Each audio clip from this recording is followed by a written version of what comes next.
Hello students, welcome back to the channel biology with Poonam Lakhlania. I hope आप सब लोग बहुत अच्छे से होंगे और आपकी पढ़ाई भी बहुत अच्छे से चल रही होगी।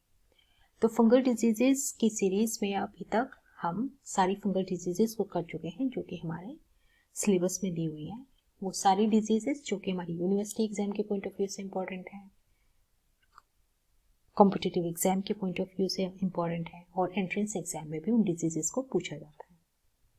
तो आप सब लोग वो भी डिजीजेस को कर लीजिएगा। अगर नहीं करा है तो आई बटन पे क्लिक करके आप जो बिल्कुल लेटेस्ट वीडियो है वहां तक जा सकते हैं। और अगर आपको सारी डिजीजेस पढ़नी है तो आप फंगल डिजीज वाली प्लेलिस्ट पे जाके सारी वीडियोस को देख सकते हैं। ठीक है, तो इस आई बटन पे क्लिक करके आप लेटेस्ट वीडियो पे जा सकते हैं जिसमें डिजीजेस मैंने कवर करवाई हैं। तो आज इस वीडियो में हमें जैसे हेट्रोथेलिज्म को डिस्कस करना है, तो चलिए हम स्टार्ट करते हैं हमारा हेट्रोथेलिज्म। तो हेट्रोथेलिज्म में हम पढ़ेंगे कि हेट्रोथेलिज्म क्या होता है, इसको किसने डिस्कवर किया और कितने टाइप का होता है। तो आगे चलने से पहले हम क्या करते हैं, सबसे पहले हमारे एक फ्लो चार्ट दिमाग में सेट कर लेते हैं जिससे कि हमें आउटलाइंस मिल जाएंगे कि हमें कितने टाइप का होता है, कैसा होता है, वो सारा कुछ एक आउटलाइन के थ्रू पहले हम समझने की कोशिश करेंगे और फिर उसको डिटेल में करेंगे। ठीक है ना। ये टर्म किसने दी, तो हमारा आंसर है सबसे पहले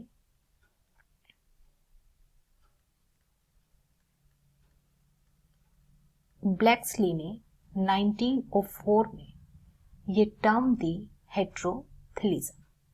इन्होंने एक्चुअली एक एक्सपेरिमेंट किया था, उसमें इन्होंने क्या देखा कि फंजाई के स्टेन्स को ग्रो किया। ठीक है, पेट्री प्लेट्स में फंजाई के स्टेन्स को ग्रो किया। और वो फंजाई कौन सी ली थी इन्होंने,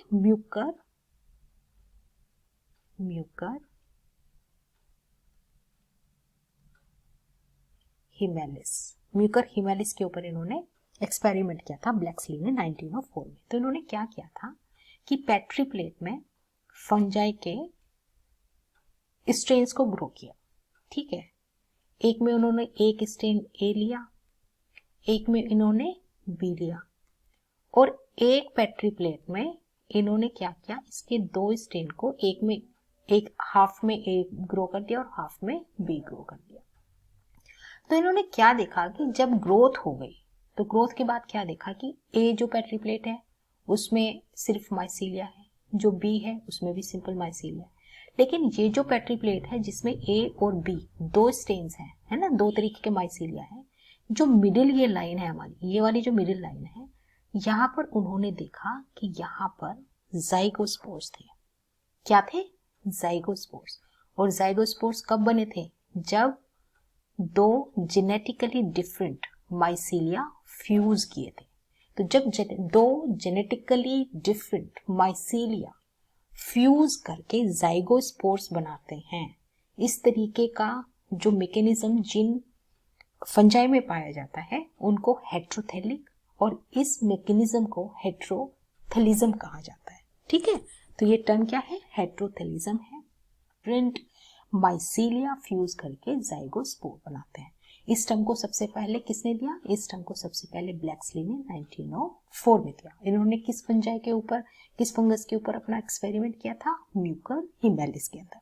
ठीक है, तो ये तीन क्वेश्चंस आपके दिमाग में सेट हो गए, क्वेश्चन के आंसर। हेट्रोथेलिज्म होता क्या है, हेट्रोथेलिज्म टर्म सबसे पहले किसने दी थी और इन्होंने किस फंजाई के ऊपर एक्सपेरिमेंट किया था, किसने, ब्लैक्सली ने। ठीक है, तो अब हेट्रोथेलिज्म समझ आने के बाद में अब हम इसके पढ़ते हैं टाइप। हेट्रोथेलिज्म दो तरीके का होता है, एक मॉर्फोलॉजिकल हेट्रोथेलिज्म और एक फिजियोलॉजिकल हेट्रोथेलिज्म। अब मॉर्फोलॉजिकल हेट्रोथेलिज्म क्या होता है, मॉर्फोलॉजिकल हेट्रोथेलिज्म वो है जहां पर कि हम माइसीलिया को मॉर्फोलॉजिकली आइडेंटिफाई कर सकते हैं कि वो डिफरेंट है।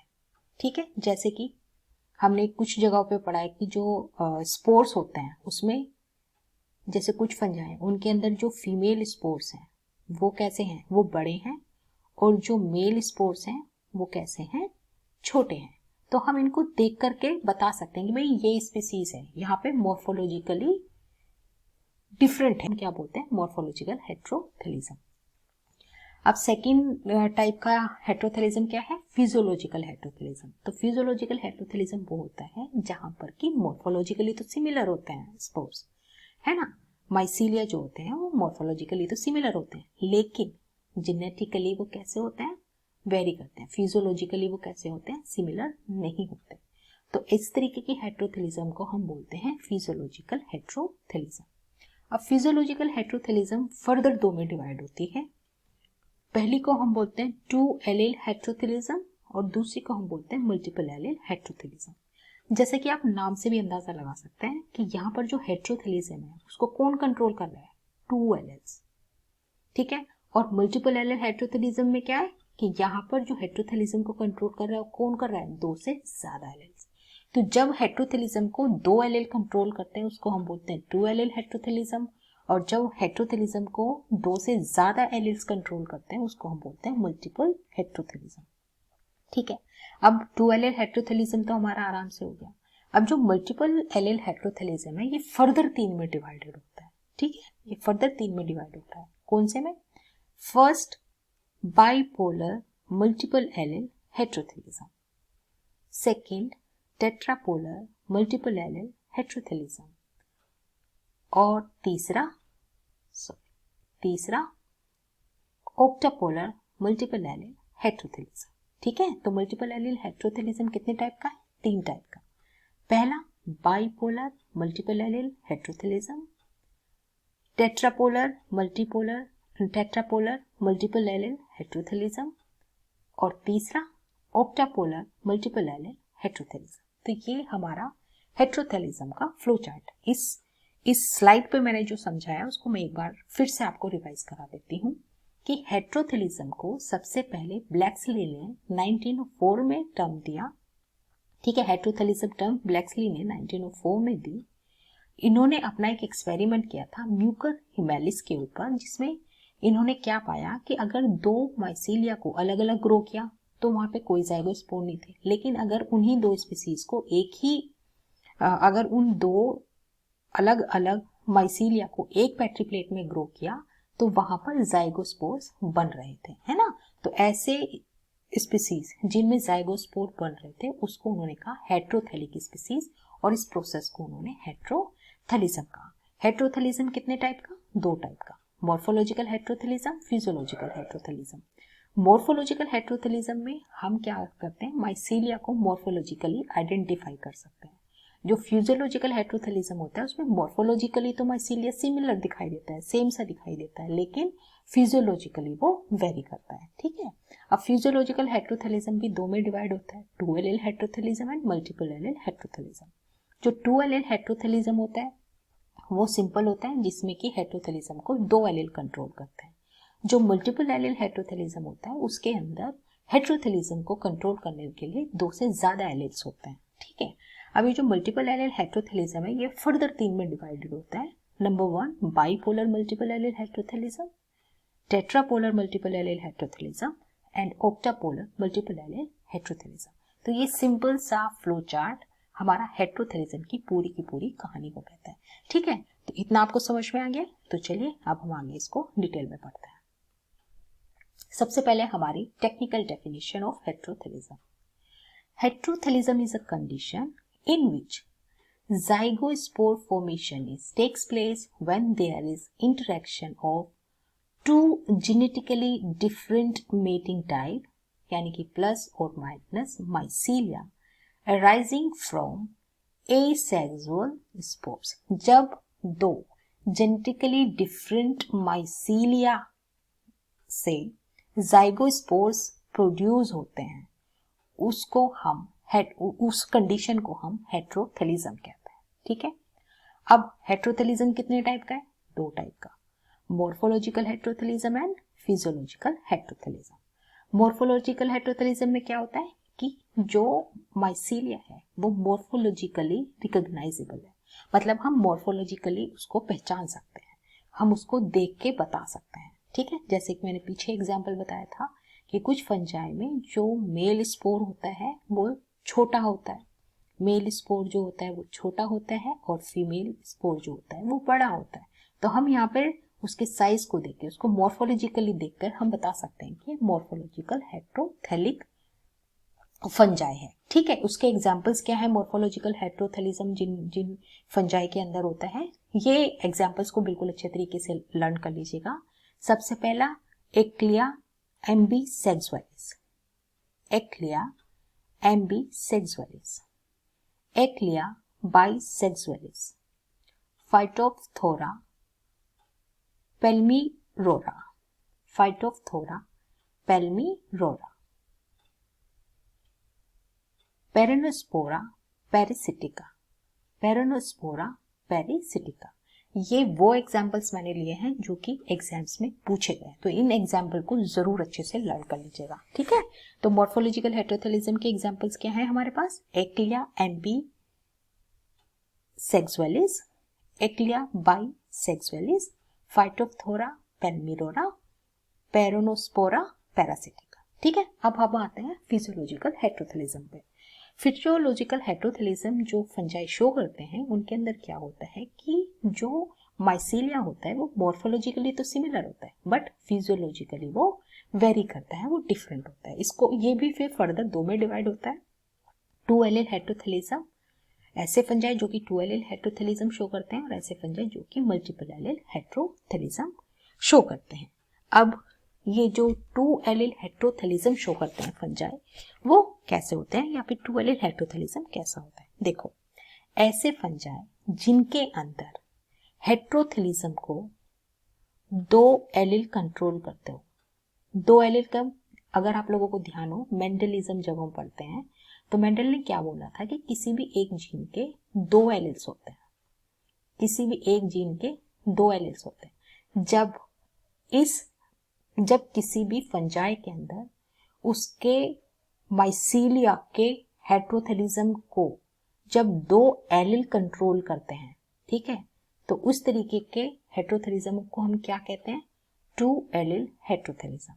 ऐसा हेट्रोथेलिज्म जहां पे कि हेट्रोथेलिज्म को 2 एलिल्स कंट्रोल करते हैं, किसी भी एक जीन के 2 एलिल्स कंट्रोल करते हैं, उसको हम 2 एलिल हेट्रोथेलिज्म कहते हैं, ठीक है। यहां पर एक और बात ध्यान रखना कि यहां पर जो एलिल्स होंगे वो कहां पे होंगे, सेम लोकस पे, है ना। एक जीन है, इसी के पास एक जीन के पास ही 2 एलिल्स होंगे। आप लोगों को पता होगा एलिल्स क्या होते हैं, अल्टरनेटिव फॉर्म ऑफ जीन्स। तो यहां पर जो एलिल्स होंगे वो कहां होंगे, वो सेम लोकस पर होंगे, ठीक है।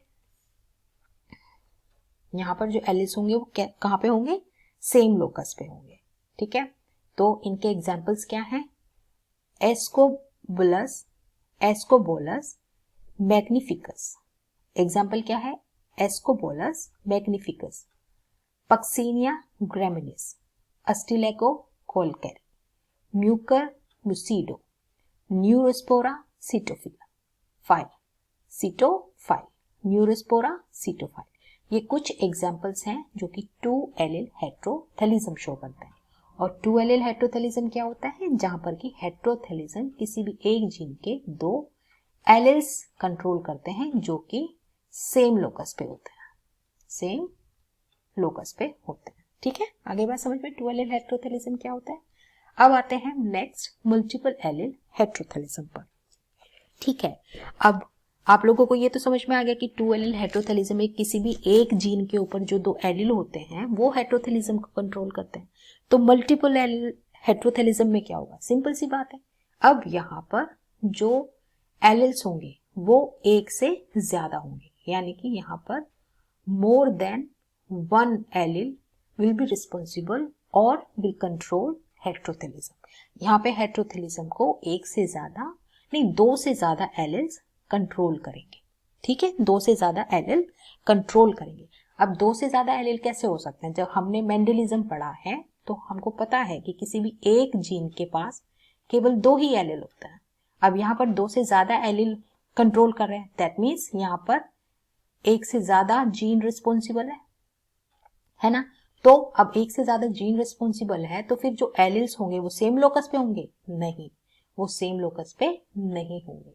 तो इतनी बात समझ में आ गई कि मल्टीपल एलिल हेट्रोथेलिज्म में 2 से ज्यादा एलिल इन्वॉल्व होंगे, और 2 से ज्यादा एलिल कब हो सकते हैं, जब हमारे पास जो जीन है वो 2 से ज्यादा होंगे, है ना। तो ऐसे वाली हेटेरोथेलिज्म को क्या बोलेंगे, जहां पर 2 से ज्यादा एलिल्स इन्वॉल्व होंगे उसको हम बोलेंगे मल्टीपल एलिल हेटेरोथेलिज्म। ठीक है, अब ये फर्दर 3 में डिवाइड होती है, bipolar multiple allele heterothallism, tetrapolar multiple allele heterothallism, octapolar multiple allele heterothallism. ठीक है, वो इनके एलिल्स के बेस पे डिवाइड होती है। वो कैसे डिवाइड होती है, चलो अब हम आगे बढ़ते हैं। सबसे पहले हम हमारा फर्स्ट एग्जांपल ले लेते हैं, बाइपोलर मल्टीपल एलिल हेटेरोथेलिज्म।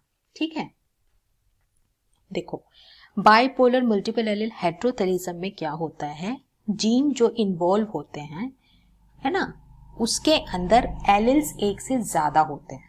ठीक है, हमारा जो मेंडेलियन लॉ है उसमें क्या होता है कि किसी भी एक जीन के ऊपर 2 एलिल होते हैं, कैपिटल ए और कैपिटल ए और स्मॉल ए। ठीक है, लेकिन हमने पढ़ा है जैसे मल्टीपल एलिल्स का ही एक एग्जांपल है जिसमें कि एक जीन के एक से ज्यादा एलिल्स होते हैं। तो बाइपोलर मल्टीपल एलिल हेटेरोथेलिज्म में क्या होगा कि किसी भी एक जीन के एक से ज्यादा एलिल्स होंगे। ठीक है, एक से ज्यादा एलिल्स होंगे। ठीक है, और यहां पर अब हम देखेंगे कि कितने यहां पर कॉम्बिनेशंस पॉसिबल है, कितनी जगह पे फ्यूजन हो सकता है। और एक बात और ध्यान रखना कि जितने नंबर ऑफ एलिल्स होंगे उतनी ही ज्यादा कंपैटिबिलिटी होगी। ठीक है, जो माइसीलिया है उसके अंदर जितने ज्यादा एलिल्स होंगे उतनी ही ज्यादा कंपैटिबिलिटी भी होगी। ठीक है, चलो अब हम देखते हैं कि कंपैटिबिलिटी को हम कैसे निकालेंगे। हमें ये पता लग गया कि बाइपोलर मल्टीपल एलिल हेटेरोथेलिज्म में क्या होता है, एक से ज्यादा एलिल इन्वॉल्व है। ठीक है, अब एक जीन के एक से ज्यादा एलिल इन्वॉल्व है, तो अब हम देखेंगे यहाँ पे कंपैटिबिलिटी किस किस माइसीलिया के बीच में बनती है। चलो हमने इसी जीन के मान लिया इसके पास में 4 एलिल्स है।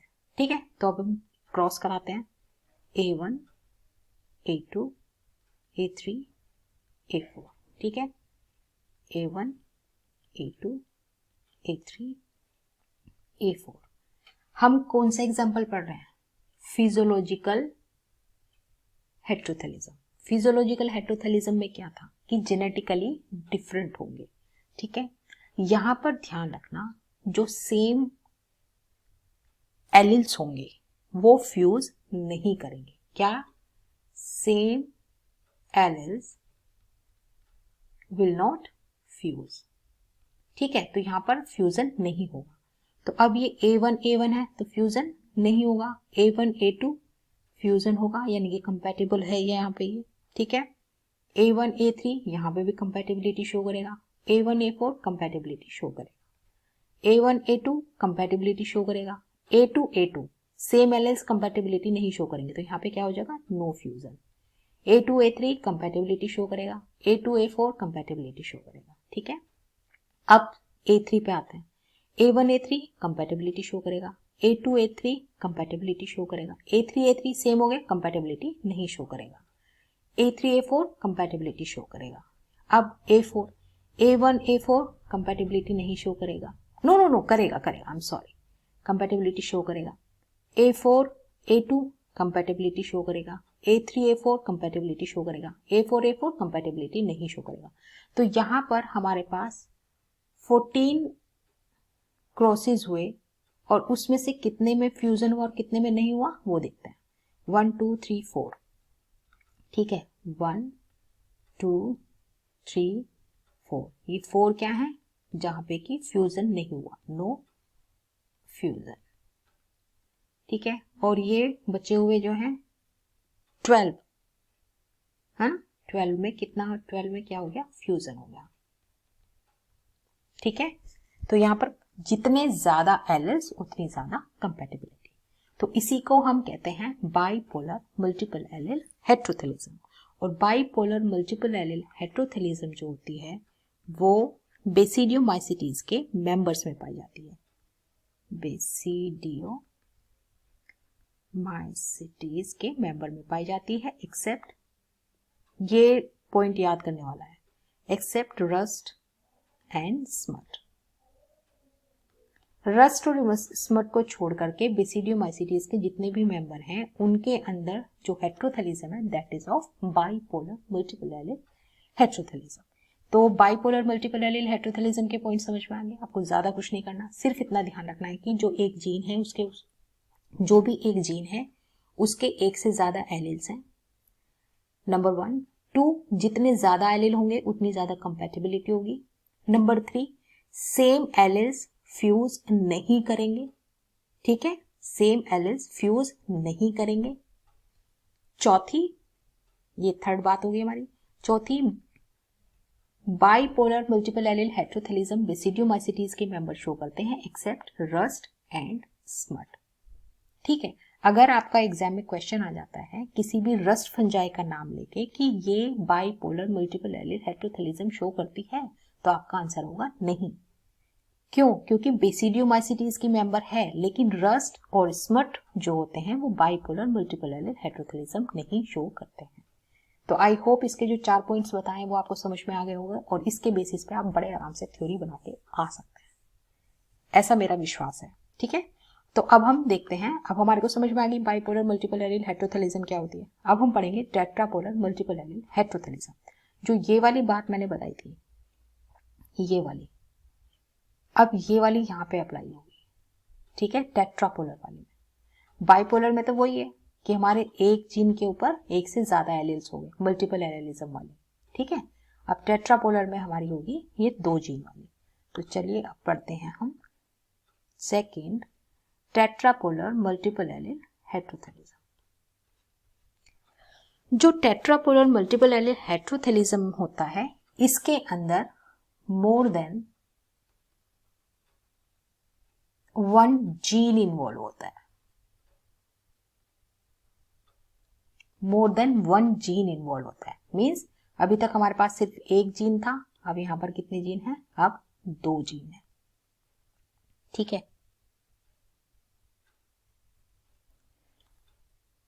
बाइपोलर मल्टीपल एलिल हेट्रोथैलिज्म में एक चीज और ऐड कर लो कि यहां पर जो एलिल्स होंगी वो सेम लोकस पे होंगे, यहां पर जो एलिल्स होंगे वो सेम लोकस पे होंगे, ठीक है। अब यहां पर 2 अलग अलग जीन्स हैं, अब अलग जीन है तो लोकस भी ऑब्वियसली डिफरेंट होगा। तो टेट्रापोलर मल्टीपल एलिल हेट्रोथैलिज्म में जो एलिल्स होंगे वो कहां पे होंगे? वो डिफरेंट लोकस पे, ठीक है। 2 जीन है, 2 जीन के एलिल्स भी अलग अलग हो जाएंगे, जैसे कि इसका capital B small B capital A small A, इस तरीके से होंगे, ठीक है। तो अब जो हमारे पास ज्यादा जीन्स है, अब ज्यादा जीन्स है तो यहां पर एलिल्स भी कैसे होंगे? मोर देन 2, 2 से ज्यादा एलिल्स होंगे। यहां पर ध्यान रखना जो एलिल्स हैं वो सेम लोकस पे नहीं होंगे, वो डिफरेंट लोकस पे होंगे, ठीक है। तो अब यहां पर हम पॉसिबल कॉम्बिनेशंस देखते हैं। टेट्रापोलर मल्टीपल एलिल्स एलिल हेट्रोथैलिज्म, हमारे पास जीन कितने होंगे? 2। तो अब हम इनकी कॉम्बिनेशंस बना लेते हैं। A1 B1 A1 B2 A2 B1 A2 B2, ये हमारे कॉम्बिनेशंस हैं, ठीक है। A1 B1 A1 B2 A2 B1 और A2 B2, ठीक है। चलो अब यहां पर जो हमारे कॉम्बिनेशंस बनेंगे, यहां पर जो कंपैटिबिलिटी होगी वो 3 केसेस शो करेगी। वो 3 केसेस क्या हैं? एक तो होगा C मतलब कंपैटिबल,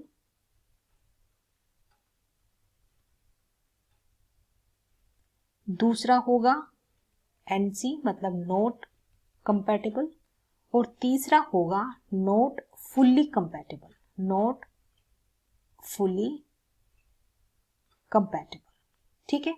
हमारे पास ये 3 केसेस आएंगे। अब ये कंडीशंस कहां कहां पड़ेंगी वो अब हम देखते हैं।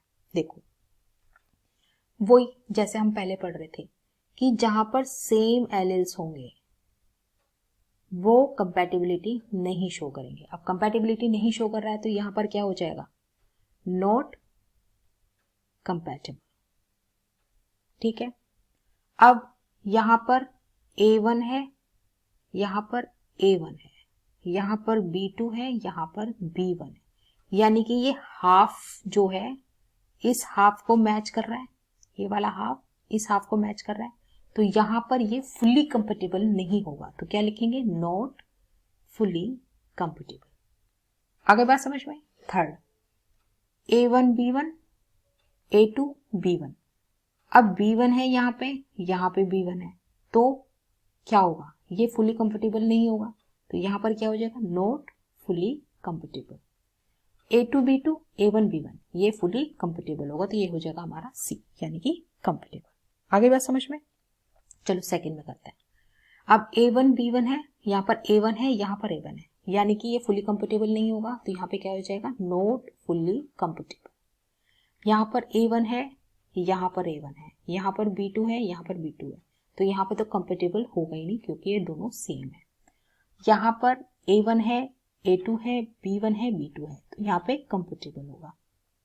ठीक है, यहाँ पर A2 है, यहाँ पर A1 है, यहाँ पर B2 है, यहाँ पर B2 है, तो ये नॉट फुली कंपेटिबल होगा। आगे बात समझ में, ऐसे ही आगे हो जाएगा, ये नॉट फुली कंपेटिबल होगा, ये कंपेटिबल होगा, ये नॉट कंपेटिबल होगा, और ये नॉट फुल्ली कंपेटिबल होगा। ये A2 B2 A1 B1 ये कंपेटिबल होगा, ये नॉट कंपेटिबल होगा, ये not fully compatible, not fully compatible, ये भी नॉट फुल्ली कंपेटिबल, और ये नॉट कंपेटिबल। ठीक है, तो हमारे पास ये कॉम्बिनेशन आएंगे। तो अब हम देखते हैं कि हमारे पास क्या रेशो आती है। सबसे पहले नॉट कंपेटिबल देख लेते हैं। Number 1 not compatible, number 2 not compatible, number 3 not compatible and number 4 not compatible. तो नॉट कंपेटिबल में कितने हैं हमारे पास, 4। ठीक है, अब हम देखते हैं कंपेटिबल। कंपेटिबल में हमारा हो गया 1 2 3 एंड 4 ही हमारे कंपेटिबल हो गए। ठीक है, अब देखते हैं नॉट फुली कंपेटिबल। तो ये हो गया 1 2 3 4 5 6 7 एंड 8 कैसे हो गए, नॉट फुली कंपेटिबल। ठीक है, तो जितने ज्यादा जीन इन्वॉल्व है उतने ज्यादा कंपैटिबिलिटी कम होते जा रही है। ठीक है, तो यहाँ पर जो हमारे पास 18 फ्यूजन्स आए उनमें से 4 कंपेटिबल थे, 4 नॉट कंपेटिबल थे और 8 नॉट फुली कंपेटिबल थे। ठीक है, तो इस तरीके की जो हेट्रोथेलिज्म है वो किस किस में पाई जाती है। मेन हमारे एग्जाम में जो पूछे गए हैं वो 2 हैं। सबसे पहला अस्टिलेगोमाइटिस और दूसरा है कैप्रिनस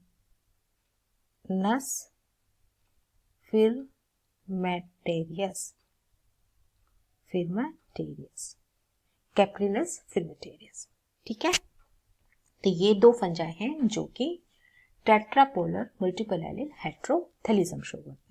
ठीक है, तो अब हमारे हो गए बाइपोलर मल्टीपल एलील हेट्रोथेलिज्म भी होगी, टेट्रापोलर मल्टीपल एलील हेट्रोथेलिज्म भी हो गई। अब ऑक्टापोलर मल्टीपल एलील हेट्रोथेलिज्म में क्या होता है, ऑक्टापोलर मल्टीपल एलील हेट्रोथेलिज्म ऐसी ही होती है, बस उसमें क्या होता है कि अब 2 से ज्यादा जीन इन्वॉल्व होते हैं। अब 2 से ज्यादा जीन है तो वहां पे एलील्स भी ज्यादा ही होंगे। ठीक है, तो ऑक्टापोलर मल्टीपल एलील हेट्रोथेलिज्म का मैंने कोई भी क्वेश्चन नहीं देखा है अभी तक, है ना। जो थ्योरेटिकल एग्जाम होता है हमारी यूनिवर्सिटी के उसमें आता है, तो उसमें आप हल्का सा डिस्क्राइब करके अपना वो एक जो कंपेटिबिलिटी वाला चार्ट है वो बना के दिखा सकते हैं। ठीक है, तो उतना ही है। कॉम्पिटिटिव एग्जाम में तो मैंने नहीं देखा कि कहीं पे भी ऐसा कोई क्वेश्चन आया जिसमें कि ऑक्टापोलर मल्टीपल एलील हेट्रोथेलिज्म के बारे में पूछा गया है। मेनली ये पूछा जाता है कि कौन सा फंजाई हेट्रोथेलिक है और कौन सा फंजाई हेट्रोथेलिक नहीं है। ठीक है, इसका जो लॉन्ग क्वेश्चंस आते हैं उसमें ये डिटेल में पूछा जा सकता है। तो आई होप आज इस वीडियो में जो हेट्रोथेलिज्म के बारे में हमने पढ़ा है वो आपको अच्छे तरीके से समझ में आ गया होगा। अगर नहीं आया है तो आप मुझे कमेंट बॉक्स में क्वेश्चन लिख सकते हैं।